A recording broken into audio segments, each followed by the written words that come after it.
Okay, it is January 16th, 2014, middle of the lunar cycle we call Gatto, and that's named after the period this time is normally, in the past, would have been a real period of hardship.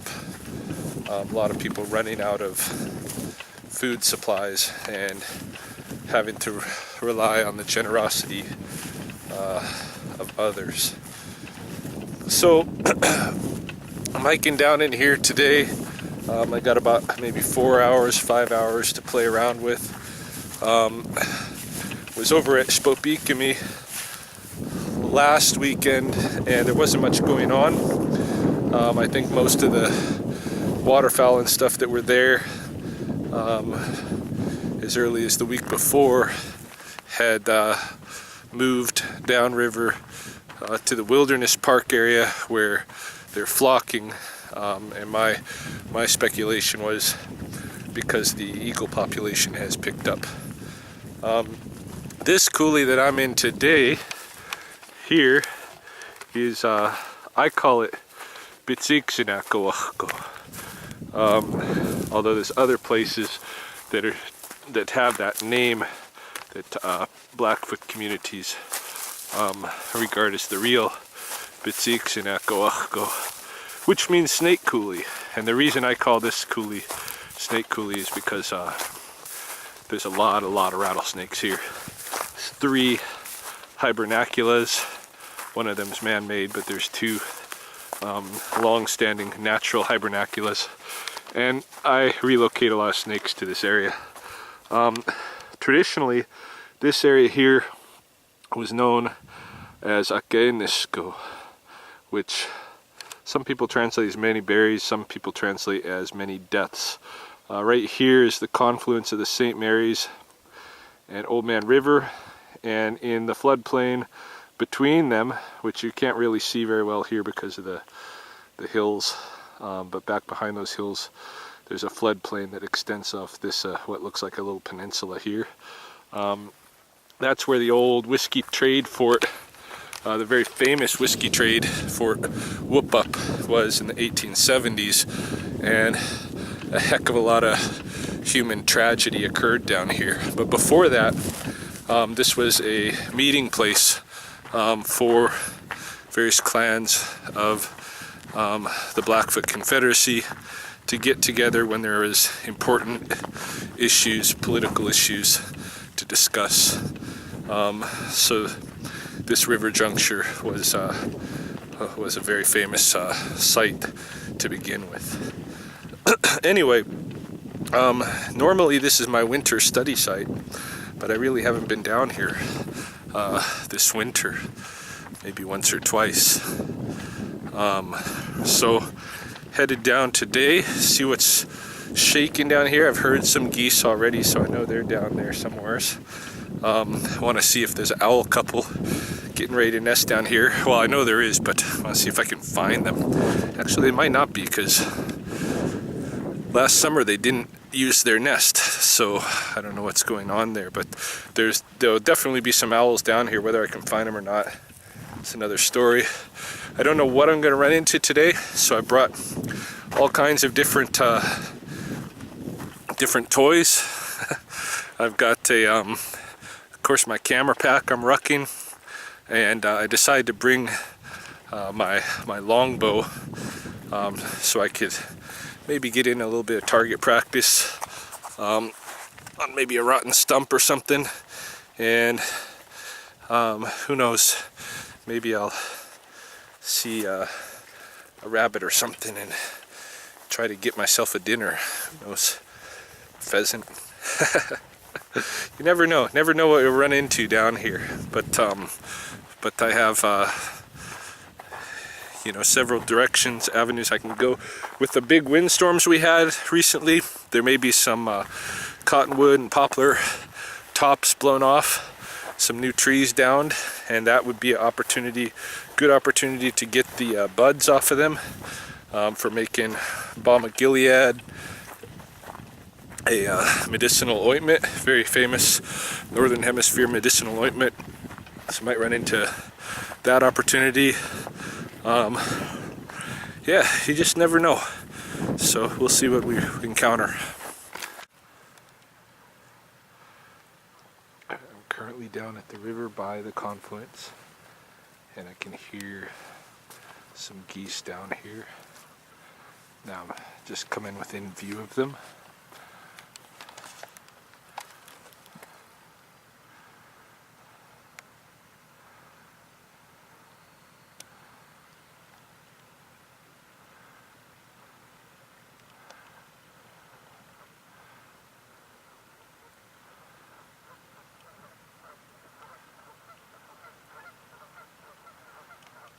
Those calls they're making are alarms, and they're taking off.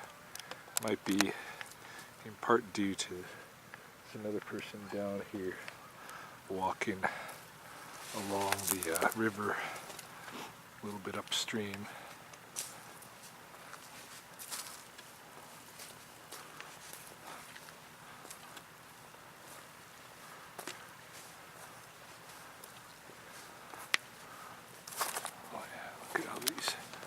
A lot of geese down here.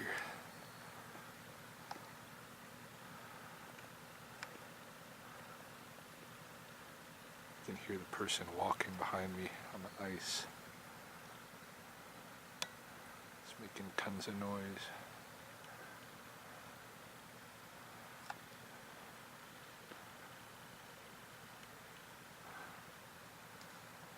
Don't see any golden eyes yet.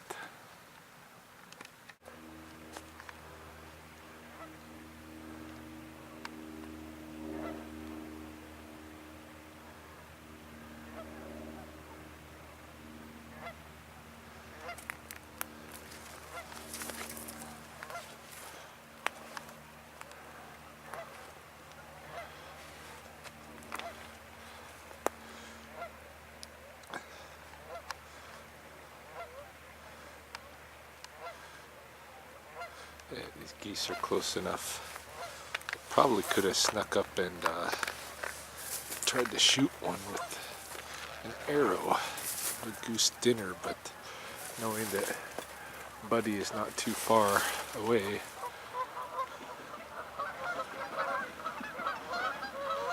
but they really are I've just come into their view completely. That's why they're freaking out. There really are a lot of them out here. There's some overhead right now too.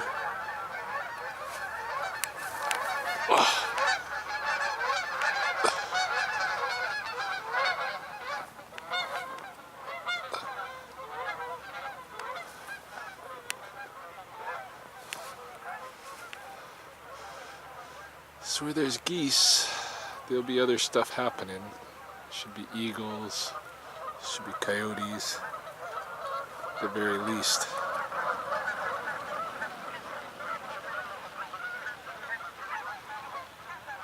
I'm going to back off out of view again so that they can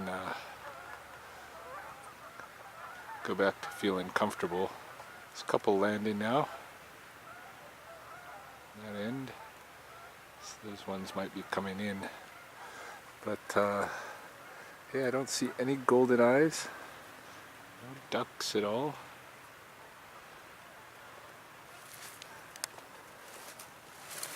Which is odd.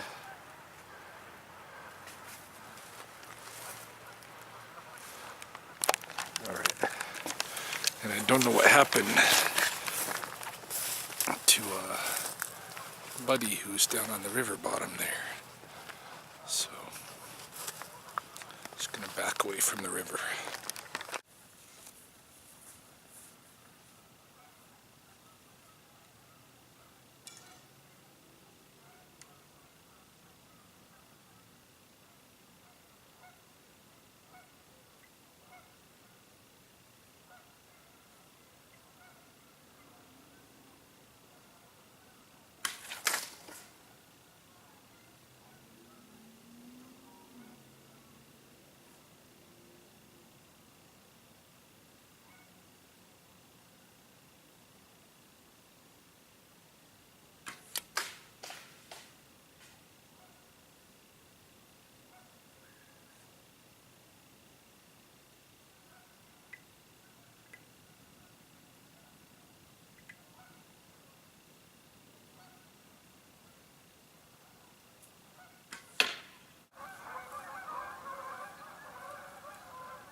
Yeah, I just noticed the little knock for this one to hold it on the string is broke, so I'm not going to try to shoot with that because it's going to get screwed up. So basically I've got one good arrow left. I'll show you what happened from shooting around on stumps just a little bit today. I'll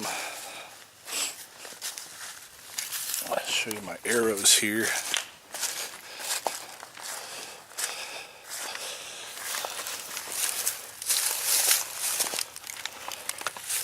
Alright, this is my pack. Now this arrow here lost its knock. This arrow here, the fletching ripped off. This arrow here, its knock is broken and it's about to rip off. So that's no good.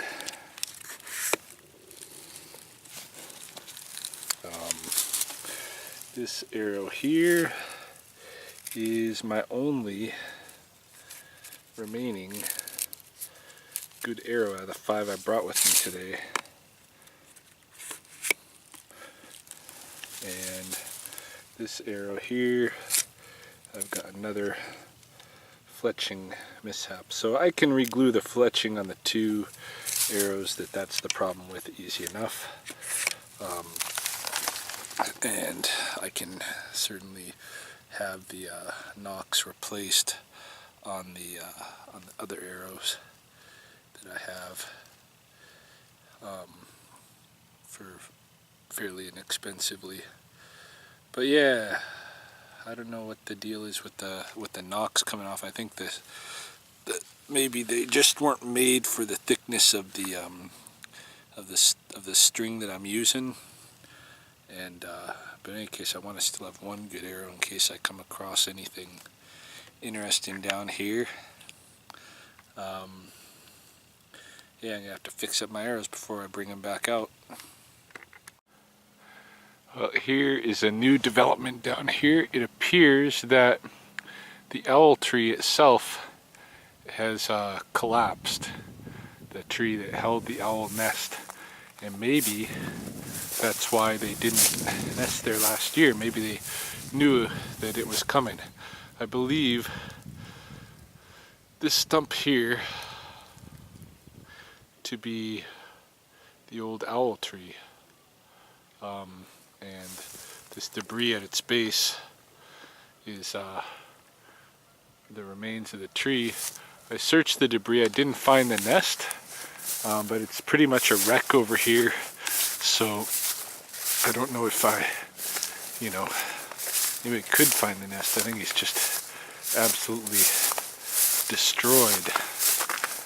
But yeah, maybe they knew this tree was getting weak and was getting ready to fall, and so they decided to not use that nest anymore. It didn't fall, during their nesting time, but maybe they thought it could have. So, gee, I feel out of touch down here now because, this break wasn't a recent break. I mean, recent in like the last month or so. This looks like it's been weathered a bit, so it probably broke much earlier in winter, and I knew nothing about it. Yeah, I've just come across something of interest here. This is just an old stump, an old snag. But what interests me are these elongated cavity holes on the top, and why I find that interesting is because that is not made by a northern flicker, nor a downy woodpecker, nor a hairy woodpecker, nor a sapsucker. That is made almost surely by a pileated woodpecker. And although it's not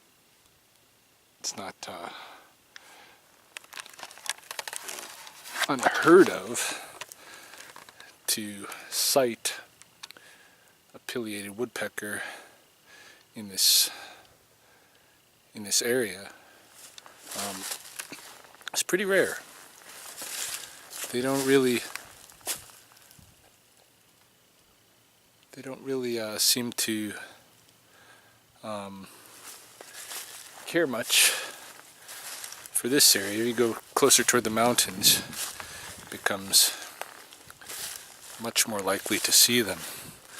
But in all the years I've been out here studying nature, I have never seen a pileated woodpecker out here in the Old Man River Coulee. I know there are others who have, but I have not. So just seeing the sure sign of them that they absolutely had to have been there, that's pretty cool. Time certainly does go by quick out here, and already it's almost time for me to start climbing up the Coulee slope again. Haven't seen too much. Did check out the aggregate of geese and found that sign of pileated woodpecker. It wasn't a brand new sign because there wasn't chips on the ground or anything, but it was just cool for me to see that. I'm going to go along here as a kind of a last circuit. Go along this, it's basically an oxbow of the river. Here you got a cut bank and oxbow. When it floods, the river comes right through here. And oftentimes, if I'm going to run into interesting animals, it's in this oxbow, because there's a lot of brush here and a lot of trees, and so it just seems like this is one of those places where it's low, out of sight. So this seems to be like just one of those places where the animals use as a kind of a throughway when moving through the forest. So I'm going to check and see if I can turn up anybody along here. It seems like this is pileated woodpecker sign day, at least. Here I see some regular old flicker cavities on this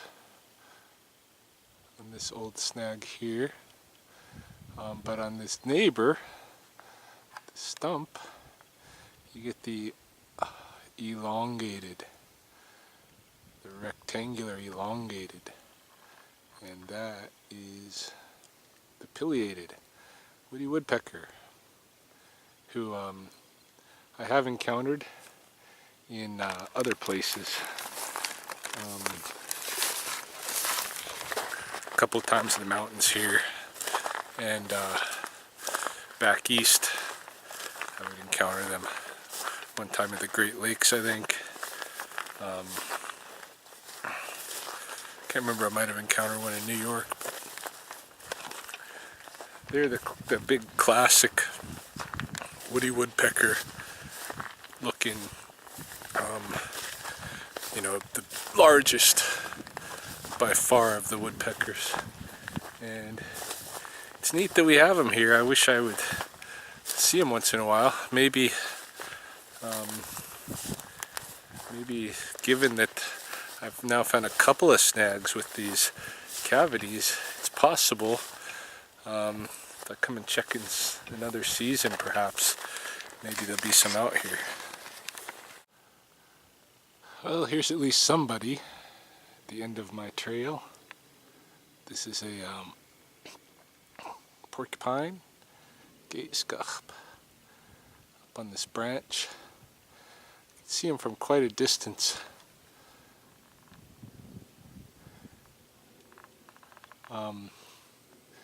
This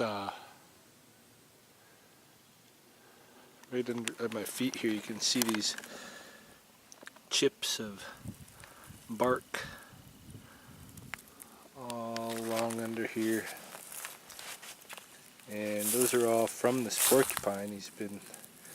They don't eat the outer bark of the poplar, they go for the inner stuff, the sweet stuff, the good stuff we could eat too. So just chip off the crummy stuff and get to the heart.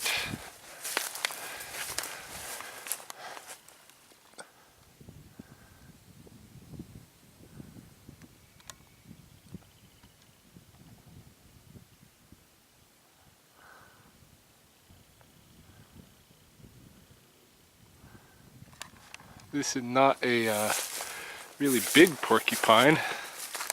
We'll go around the other side here and see if we can get a better view of him.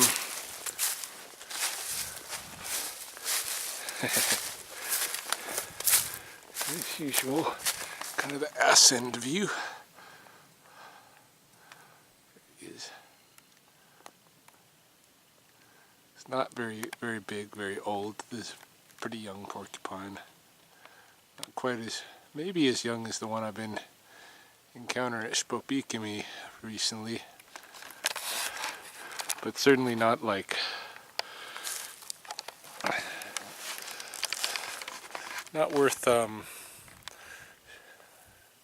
shooting down the tree from shooting it down from the tree for a meal or anything like that. I do enjoy eating porcupine once in a while.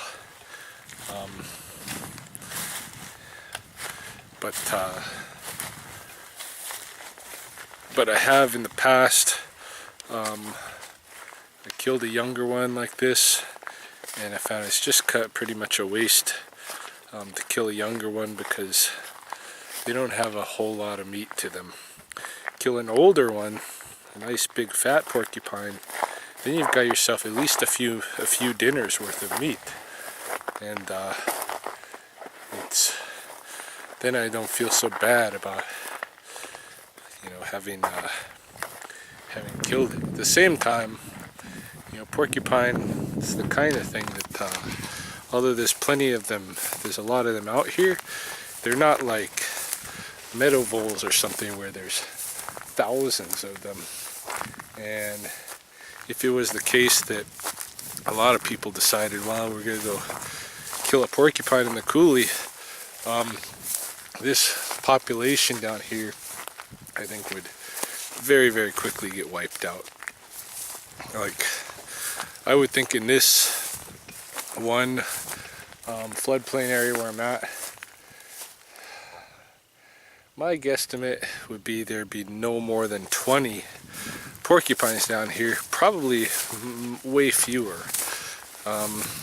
Probably something like maybe 5 or 6, but I'm just giving them the benefit of the doubt and saying, well, maybe up to 20. That's not many. So there are probably more deer down here than there are porcupines. In any case, at least you saw somebody, and no sighting of the owls. I think this is one of the they should come out here for a night hike sometime soon, because the owls should be, at this point, couples should be serenading each other. Won't be too long before nesting time for the owls. So I'd like to find out where they've shifted to now that tree is gone. I might see another, could be another porcupine over here. We'll see in a moment.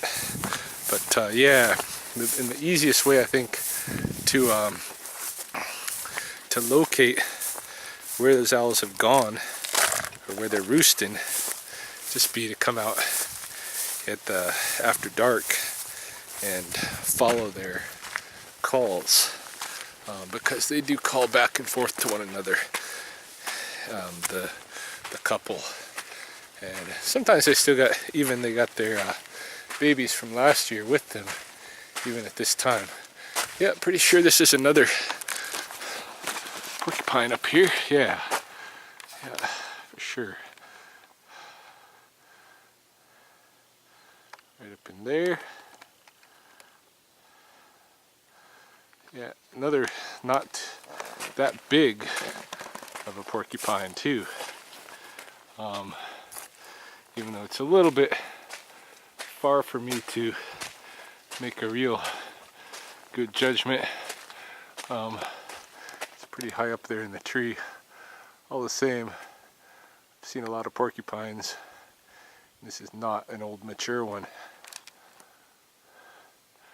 So that's kind of cool. See a couple of them. Those guys might even, good chance those guys might even be siblings. Who knows, the two that are so close together here. About to climb the coulees here, back up the ridge. Seeing these guys up here.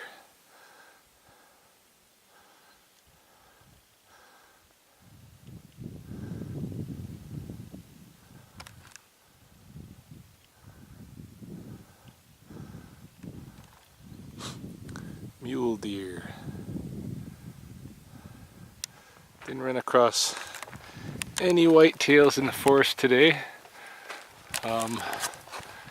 where I usually do, but that's probably in large part to the fact that they had a lot of advance warning of me walking around today. It was not particularly quiet, especially when I was playing around with my bow, shooting at the stump that was pretty loud. So they knew I was there for sure, and probably just stayed the heck out of my way.